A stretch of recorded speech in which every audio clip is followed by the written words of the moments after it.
ضروریہ کی قلت کا سامنا ہے۔ ان کی قیمتیں آسمان سے باتیں کر رہی ہیں۔ قلت کے باعث ملک میں پیٹرول کے حصول کے لیے طویل قطاروں میں انتظار کرنے والے کم از کم 2 شہری ہلاک ہو چکے ہیں۔ حکومت نے پیٹرول پمپس پر بڑھتے ہوئے ہجوم کے پیش نظر نظم و نسق برقرار رکھنے کے لیے فوج بھی تعینات کر دی ہے۔ بین الاقوامی میڈیا رپورٹس کے مطابق سری لنکا میں زر مبادلہ کے ذخائر $2.31 ارب رہ گئے ہیں، جبکہ رواں برس اسے بیرونی قرضوں کی مد میں $4 ارب کی ادائیگیاں کرنی ہیں۔ ملک کے پاس ڈالرز کی کمی کی وجہ سے سری لنکا میں دودھ سمیت بنیادی غذائی اشیاء کی قیمتوں میں کئی گنا اضافہ ہوا ہے۔ بعض مبصرین کے مطابق سری لنکا کو درپیش معاشی مسائل کی بنیادی وجوہات میں حکومت کی اقتصادی پالیسیاں بھی شامل ہیں، جن کے باعث کورونا وبا سے قبل ہی ملکی معیشت زوال کا شکار تھی۔ امریکی محکمہ دفاع پینٹاگون کی جانب سے ایک بیان میں کہا گیا کہ روس یوکرین پر حملے کے بعد چین پر ایک بوجھ بن چکا ہے۔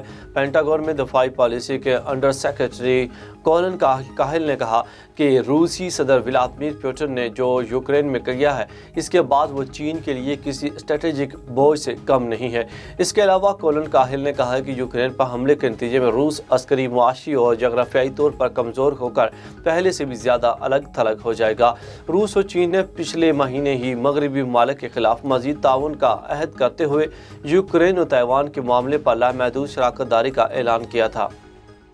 یوکرین پر روس کے حملے کو 1 ماہ مکمل ہو گیا ہے۔ اقوام متحدہ کے اعداد و شمار کے مطابق جنگ میں اب تک 1000 سے زائد عام شہری ہلاک ہو چکے ہیں۔ روس یوکرین جنگ کو 1 ماہ مکمل ہو گیا ہے۔ دارالحکومت کیف اب بھی یوکرین کے کنٹرول میں ہے۔ ماریوپول سمیت متعدد بڑے شہروں میں قبضے کی لڑائی جاری ہے۔ اقوام متحدہ کے اعداد و شمار کے مطابق جنگ میں اب تک 1035 عام شہری ہلاک ہو گئے ہیں۔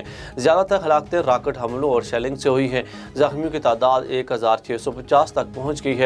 یوکرین کی وزارت دفاع نے روس کا جنگی بحری جہاز تباہ کرنے کا دعویٰ کر دیا ہے۔ یوکرینی حکام کے مطابق بیردینسک بندرگاہ پر حملے میں روس کے 2 بحری جہازوں کو شدید نقصان پہنچا۔ بندرگاہ پر حال ہی میں روسی فوج نے قبضہ کیا تھا۔ یوکرینی صدر زیلنسکی نے روسی فوج پر فاسفورس بم کے استعمال کا الزام لگا دیا۔